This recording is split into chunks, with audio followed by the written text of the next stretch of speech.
तो परसेंटेज का पार्ट 2 आपके सामने आ गया है। पहले वीडियो में हम लोगों ने किया था क्वेश्चन नंबर 1 to 5। इस वीडियो में 6 से लेके 10 तक यानी कि 5 क्वेश्चन इसमें भी, और 10 मिनट में 5 क्वेश्चन कराना ये खेल नहीं है बच्चों का, और इसमें तेल निकल जाता है अच्छों का। नमस्कार दोस्तों, आप सभी का स्वागत है इस प्रूफ क्लासेस में। चलिए आज चलते हैं क्रांतिकारी कदम। देखिए सवाल आपके स्क्रीन पर आ गया है। किसी संख्या के 15% को जब दूसरी संख्या के 30% में जोड़ा जाता है तो यह दोनों संख्याओं का योग, अब यहाँ पे मैंने अलग से लिखा है, यहाँ भूल गया था मैं लिखना, ठीक, उनके योगों का 24% प्रदान करता है। ठीक, बड़ी संख्या छोटी संख्या की तुलना में 4 अधिक है। संख्याएं क्या है? 4 ऑप्शन, इसका आंसर बताना है। सबसे पहले आप डायरेक्ट आंसर मत देखा करिए, पहले अपना सॉल्व किया करिए। ठीक, चलिए, तो उम्मीद है कि आप सॉल्व कर चुके होंगे। पॉज कर लिया करिए वीडियो को, ठीक है। तो देखिए अब इसको करना कैसे, इस बात को समझते हैं, ठीक है। देखिए सबसे पहली बात, जो क्वेश्चन इन्फॉर्मेशन दिया है ऊपर उसको आप पहले लिखिए। हर बार बोलता हूँ, इस बार भी बोल रहा हूँ। देखिए क्वेश्चन में क्या देगा है कि 15% ऑफ का मतलब गुणा फर्स्ट नंबर प्लस 30% किसका? सेकंड नंबर का। ठीक, उसको हम लोग एस से माने सेकंड को, और फर्स्ट को एफ से माने। ठीक, इन दोनों का जो योग है बराबर है, बोला है ना, इन दोनों का योग बराबर है 24% of first plus second number. जो क्वेश्चन में बोला है मैंने उसको लिख दिया। ठीक, अब क्या करते हैं कि यहाँ से देखिए परसेंटेज का मतलब कहता है 1/100, तो यहाँ से 1/100 कॉमन, यहाँ से 1/100 और यहाँ से 1/100 दोनों कॉमन। ठीक, तो 1/100 1/100 कट गया, यानी कि परसेंटेज तीनों जगह से एलिमिनेट हो गया। तो आपका बचता क्या यहाँ पे 15f, फिर यहाँ देखिए 30s बराबर 24f प्लस s। ठीक, और आप इसको क्या कर सकते हैं आपकी, फिर 3 से काट सकते हैं, तो 3 5 15, 3 10 बार में काटेंगे तो कट जाएगा आपका। ठीक, और 8 3 के 24। ठीक, तो आपका हो जाता है यहाँ पे फाइनल 5f प्लस 10s बराबर 8f प्लस 8s।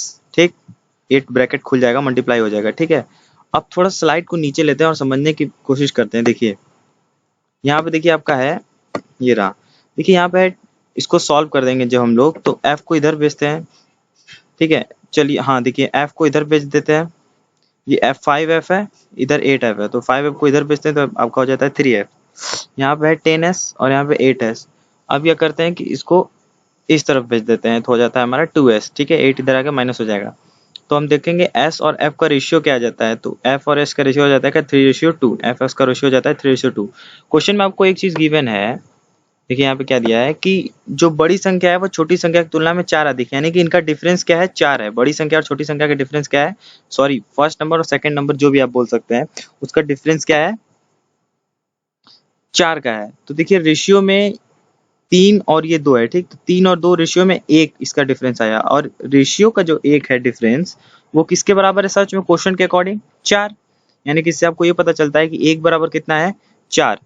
ठीक, तो इससे आप क्या कर सकते हैं कि 3 के वैल्यू और 2 के वैल्यू भी निकाल सकते हैं। तो देखिए सेकंड नंबर क्या है 3, 4 3 12, फर्स्ट नंबर क्या है 8, 4 2 8। तो आपका आंसर क्या आ जाता है 8 और 12, पहला नंबर 8 दूसरा नंबर 12, तो 12 8 या 8 12, पहला नंबर 8 है। ठीक है, तो देखिए पहला नंबर 8 दूसरा नंबर 12। तो ये आपका पहला क्वेश्चन कंप्लीट होता है। चलिए अब अगला सवाल लेते हैं।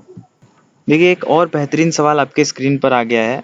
ठीक है, तो सवाल इस तरह से है कि एक बल्ब उत्पादक कंपनी ने कुल उत्पाद का 11% दोषपूर्ण है। ठीक, मतलब जो डिफेक्टिव पीसेज हैं वो 11% है। मान लीजिए 100 बल्ब वो बनाते हैं तो 11 जो बल्ब हैं वो खराब हैं।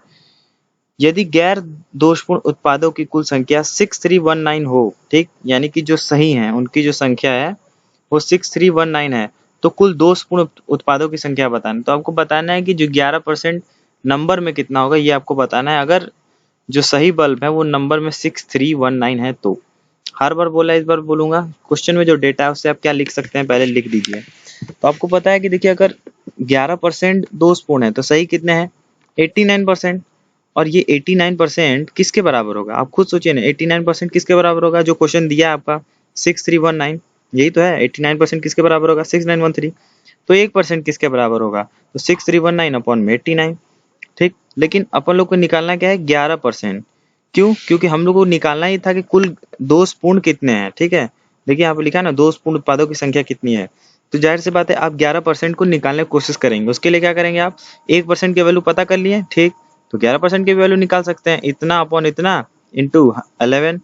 अब 89 को इससे जब आप काटेंगे तो 71 टाइम्स में कटेगा। हमको कैसे आता है, क्योंकि हम काटे हमको ऐसे आता है, आप भी काटेंगे तो आपको भी आएगा। 71 इंटू 11 को मल्टीप्लाई करेंगे तो आपका आंसर आता है 781। तो देखिए आपका आंसर ए बिल्कुल सही हो जाता है। ठीक, चलिए अगला सवाल लेते हैं हम लोग। देखिए चीनी खपत और व्यय, इसके ऊपर काफी क्वेश्चंस आए हुए रेलवे में। एलपी 2018 का एक सवाल जो कि इसी सीरीज के लिए एक इम्पोर्टेंट क्वेश्चन हो सकता है, इसीलिए इसमें ऐड किया गया। देखिए क्वेश्चन क्या है कि चीनी के मूल्य में 30% की वृद्धि हो जाती है। ठीक, सीता को चीनी की खपत कितने प्रतिशत कम कर देनी चाहिए कि उसके व्यय में कोई वृद्धि ना हो। ठीक, तो मूल्य में वृद्धि हो गई है और बोल रहा है कि खपत में कितना कमी कर दें कि उसके जो इसका खर्चा आता है व्यय, उस पर कोई मतलब फर्क ना पड़े। तो इस तरह के क्वेश्चंस को करने के लिए सबको सबसे पहले आपको एक फॉर्मेट पता होना चाहिए। वो फॉर्मेट क्या है, थोड़ा सा मैं स्लाइड को नीचे ले लेता हूँ। वो फॉर्मेट ये है कि आप क्या करेंगे, सबसे पहले इस बात को इमेजिन करिए कि जो आपका खर्चा है वो क्या है। खर्चा वो है कि मतलब खर्चा का मतलब समझने की कोशिश करिए। खर्चा क्या है, खर्चा क्या है, जितने रुपए का सामान था और जितना किलो मैंने खाया, भाई यही तो होगा। आप दुकान पे गए, चीनी का दाम था 5 रुपए किलो, आपने 10 किलो चीनी लिया। ठीक, तो खपत कितना है 10 किलो और उसका प्राइस कितना है 5 रुपए किलो। तो 10 इंटू 5 50 रुपीज आपका क्या हो जाएगा, खर्च हो जाएगा। तो इस बात को आप समझ गए। ठीक, मुझे उम्मीद है कि आप समझ गए होंगे। अब हम लोग क्वेश्चंस को एक लेवल आगे ले जा सकते हैं। देखिए क्वेश्चन में क्या दिया है कि चीनी के मूल्य में 30% की वृद्धि हो जाती है। यहाँ पे देखिए क्वेश्चन पढ़िए, 30% को पहले इसको फ्रैक्शन मेथड से पहली बात हम लोग करेंगे। ठीक, तो 30% का हम लोग वैल्यू निकालते हैं फ्रैक्शन में। 30% वृद्धि होती है। ठीक, तो 30/100। ठीक, तो इसको काटेंगे तो 3/10 आ जाएगा। यानी कि जो नीचे होता है वो हमारा शुरुआती दाम होता है, बाद में अगर बढ़ा है तो उसमें ऐड कर देंगे, फाइनल दाम हो जाएगा वो। तो शुरू में कितना दाम था 10, बाद में कितना हो गया 13। ठीक, अब इससे एक बात हम लोग समझते हैं कि जो हमारा एक्सपेंडिचर है, खर्च, देखिए यहाँ पे इंग्लिश में मैंने लिख दिया है expenditure is equal to price into consumption. ठीक, खर्च बराबर प्राइस गुणे खपत। ठीक, कंजप्शन। तो देखिए पहले प्राइस कितना था 10 रुपया, अब प्राइस कितना हो गया, यहाँ पे मैं मार्कर ले लेता हूँ। देखिए पहले प्राइस कितना था 10 रुपया, अब कितना हो गया 13 रुपया। ठीक, और आपको बोलना है कि आपको एक्सपेंडिचर सेम रखना है। ठीक, अब यहाँ पे एक चीज समझिएगा, कई लोग बताएंगे आपको कि देखिए यहाँ पे 10 है, यहाँ पे 13 है, तो यहाँ क्या करिए, यहाँ 13 यहाँ 10 कर दीजिए, आपका हो जाएगा। लेकिन आपको समझना है कि ऐसा क्यों होता है। आप खुद सोचिए कि आप 10 में ऐसा क्या मल्टीप्लाई कर दें, 10 इधर है और यहाँ पे कुछ मल्टीप्लाई करना है। ठीक, 13 है, यहाँ पे कुछ मल्टीप्लाई करना है। तो आप ऐसा क्या मल्टीप्लाई कर दें 10 में 13 में कि यहाँ पे सेम हो जाए। तो जाहिर सी बात है, इमेजिन करिए कि 10 में अगर 13 मल्टीप्लाई करते हैं तो 130, और 13 में अगर 10 मल्टीप्लाई करते हैं तो 130। इसका मतलब कि जो नीचे है उसको ऊपर और जो ऊपर है उसको नीचे मल्टीप्लाई कर देंगे तो हमारा काम बन जाएगा।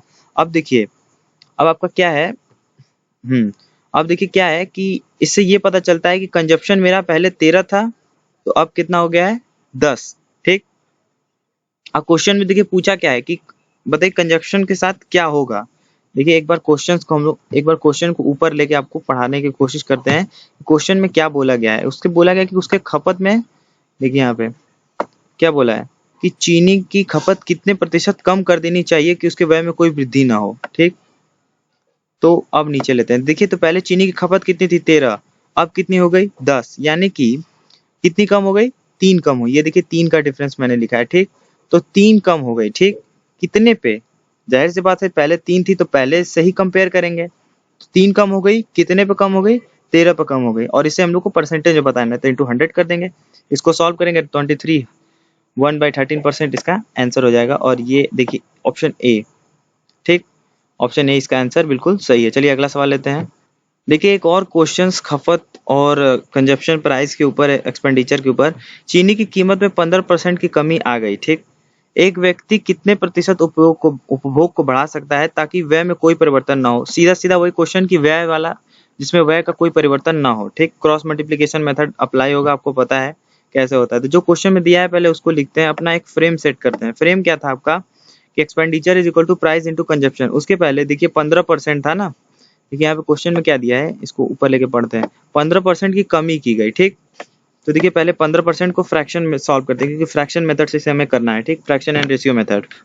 तो देखिए 15 बटे में 100 काटे तो 3/20 आ गया। ठीक, तो 3/20। ठीक, यानी कि कीमत पहले कितनी थी 20 थी और 3 की कमी आ गई, ठीक 3 की कमी आ गई तो अब कितना हो गया वो, देखिए कमी आ गया है, ठीक है। तो पहले 20 था तो अब कितना हो जाएगा, 3 कमी होगा तो 17, प्राइस 20 था अब कितना हो गया 17। और आपको एक्सपेंडिचर सेम रखना है तो आपको पता है कि इसका क्रॉस मल्टीप्लीकेशन होगा, तभी ना 20 में 17 का मल्टीप्लाई करेंगे तो एक्सपेंडिचर वही आएगा, 17 में 20 का मल्टीप्लाई करने पर एक्सपेंडिचर वही आएगा, यानी कि 20 में 17 का मल्टीप्लाई होगा 17 में 20 का, यानी कि कंजप्शन पहले कितना था 17 और अब कितना हो गया 20। इसीलिए देखिए मैंने इसको डॉटेड करके दिखाया है, ठीक, ताकि आप इस बात को समझ पाए। तो देखिए पहले कितना था कंजप्शन 17, अब कितना है कंजप्शन 20, ठीक। तो कंजप्शन कितना बढ़ा, 3 बढ़ा, ठीक, प्लस 3, ठीक। थोड़ा सा नीचे स्लाइड लेते हैं, आप समझाने की कोशिश करते हैं आपको कि देखिए 3 बढ़ा है, ठीक, ये रहा, ठीक, इसको काट लेते हैं। देखिए 3 बढ़ा है और किस पे बढ़ा है, तो 17 पे बढ़ा है, जाहिर सी बात है 17 से 20 हुआ है ना, तो 17 पे 3 बढ़ा है, तो 3 बढ़ा किस पे बढ़ा 17 पे, और इसको परसेंटेज में लाया था 100, यानी कि 300/70%। ये देखिए आपका बी आंसर बिल्कुल सही हो जाता है। चलिए अब अगला सवाल लेते हैं। देखिए ये क्वेश्चन उससे एक लेवल और अब, ठीक। तो देखिए अब यहाँ पे क्या होगा कि एक चीज अलग होगा क्वेश्चन में, चीनी के मूल्य में 50% की वृद्धि हो जाती है, मूल्य बढ़ गया, ठीक, तथा एक परिवार अपनी खपत में 20% की कमी कर देता है, यानी कि खपत 20 बार क्या हो गया, कम हो गया। क्या बोलता है, खर्च पर पड़े प्रभाव का प्रतिशत ज्ञात करें। इस बार देखिए एक्सपेंडिचर हर बार क्वेश्चन में सेम रखना होता था तो हम लोग क्रॉस मल्टीप्लीकेशन करते थे, इस बार एक्सपेंडिचर के ऊपर ऐसा कुछ भी नहीं बोला गया है, तो सीधे सीधे जो क्वेश्चन बोल रहा है उसको लिखिए और एक बार ट्राई करते हैं इसको सॉल्व करने का। देखिए एक्सपेंडिचर का मतलब क्या होता है, प्राइस इंटू कंजप्शन, ठीक, खर्च बराबर मूल्य गुणे खपत।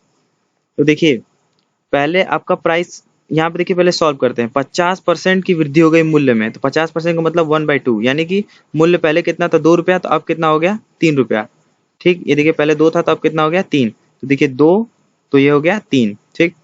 उसके बाद क्या, एक परिवार अपनी खपत को 20% कम कर देता है, तो खपत 20% कम करता है, तो पहले खपत कितना था 5, ठीक, तो अब कितना हो गया 4। देखिए कंजप्शन के नीचे हम लोग क्या लिखे हैं, पहले 5 था तो अब कितना हो गया 4 हो गया। तो अब देखिए इसको मल्टीप्लाई करके देखते हैं कि इसका एक्सपेंडिचर कितना आ रहा है, तो 5 2 जा 10 और 4 3 जा 12, यानी कि एक्सपेंडिचर पहले कितना था 10 तो अब कितना हो गया 12। अब इस बात को समझने की कोशिश करते हैं हम लोग कि एक्सपेंडिचर में कितना चेंज आया। देखिए वही तो आपसे पूछा है कि खर्च पर पड़े प्रभाव का प्रतिशत बताना है आपको, ठीक, जो चेंज आया है खर्च के ऊपर, एक्सपेंडिचर के ऊपर, उसका चेंज हम लोग को बताना है। तो देखिए पहले 10 था अब कितना हो गया 12, ठीक। पिछले क्वेश्चन में सेम होता था लेकिन इस क्वेश्चन में सेम नहीं है, तो देखिए बढ़ा कितना, आपको ये समझ में आ रहा है कि बढ़ा है, तो लेस वाला ऑप्शन तो ऐसे ही कट गया, मोर ऑप्शन की तरफ हम लोग भागेंगे, ठीक। तो बढ़ा कितना 2, किस पे बढ़ा 10 पे बढ़ा, ठीक, तो 2 बढ़ा किस पे बढ़ा 10 पे बढ़ा, गुणे 100, क्योंकि प्रतिशत में हमें चाहिए, 1 0 से 1 0 कैंसिल हो गया, तो 2 और 0 का मल्टीप्लाई यानी कि 20, 2 और 10 का मल्टीप्लाई तो आपका 20%, और ये बढ़ा है, ठीक, ये बढ़ा है तो आप लिखेंगे मोर, ठीक है, तो 20% मोर। तो देखिए दोस्तों इस वीडियो में हम लोग इतना ही क्वेश्चंस लेते हैं। अगर आपको हमारा काम अच्छा लगता है चैनल सब्सक्राइब करिए, लाइक करिए, शेयर करिए, ठीक। मिलते हैं आपसे अगले पार्ट में रेशियो के, बिना किसी बकवास के जल्दी जल्दी आपसे क्वेश्चन करेंगे, ठीक।